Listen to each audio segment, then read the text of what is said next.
Le terme indique clairement une origine anglo-saxonne, mais ce n'est que le terme.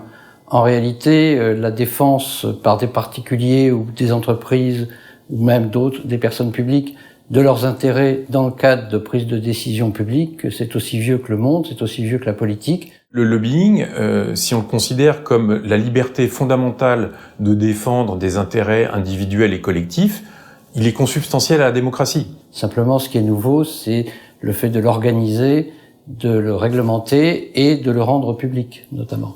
Le véritable démarrage du lobbying en France, du conseil en lobbying en France, c'est 1980, l'alternance.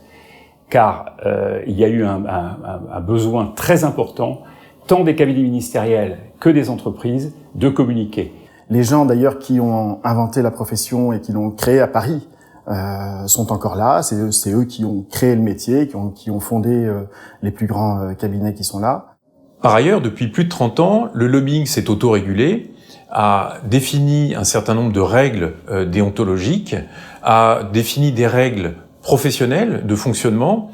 Donc oui, on peut dire que sur ces décennies passées, le lobbying a évolué et s'est transformé en une vraie profession avec une expertise, avec des méthodes, avec une déontologie. Puis ce qui est agréable aussi, c'est de travailler dans une profession qui continue à innover en permanence, à créer ces nouveaux outils, à fonctionner de manière nouvelle, à intégrer évidemment le digital et toutes les nouveautés. Pour autant, la nouveauté, c'est que depuis 2016, effectivement, le lobbying est reconnu et il est encadré par la loi. Ça, c'est une nouveauté.